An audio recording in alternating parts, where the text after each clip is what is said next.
Hey guys, I'm Tim with Original Strength, and this week I wanted to show you two movements or a combination of movements that you can do to really build reflexive strength and tension throughout your body so that you can do amazing things like climb mountains or climb on walls.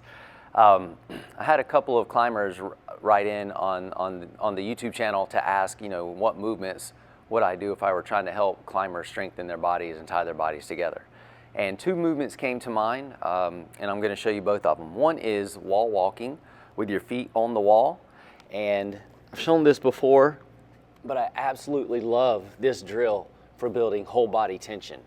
You can probably tell that my voice has already changed because this really just ties your body together from your armpits down to your toes.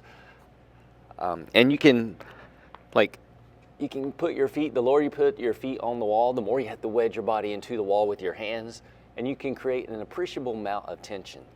And then you can also do contralateral things like bird dogs or whatever, or you can just hang out and breathe. So that's one movement.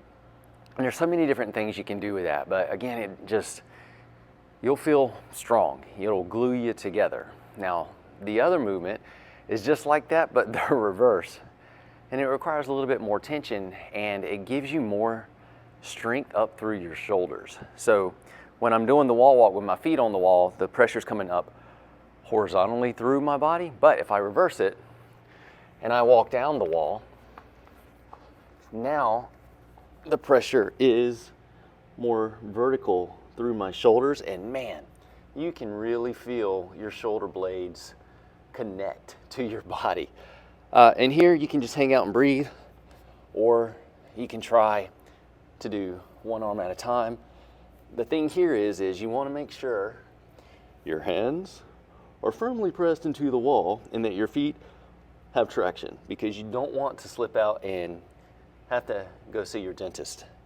Everybody needs a good dentist, but you don't need a really horrible reason to go see your dentist.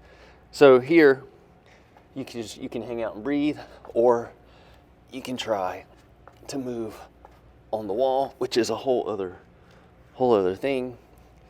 And then you can really also just try to stretch out and sink down inside your shoulder blades. But again, make sure you've got good traction in both your hands and your feet.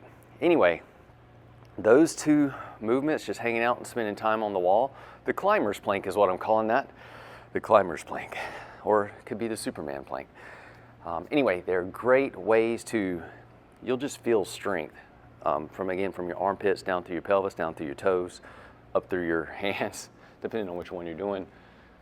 But they glue you together, and they help you develop tension over time, especially if you can hang out there and breathe. And then if you move, you start to learn how to move through that tension. Super useful things to tie your body together and make your center stronger. If you're a climber, give it a shot. If you just want to play around on the wall and be like Spider-Man, also give it a shot. Remember though, safety first. You want good traction. You want shoes and a wall that are not slippery. You want a floor that's not slippery.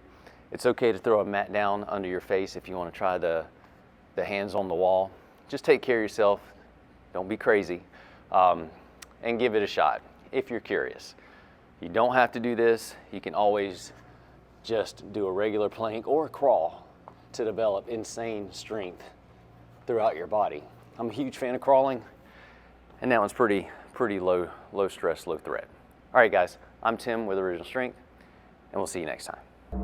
To learn more, consider attending an Original Strength certification. Visit originalstrength.net to register.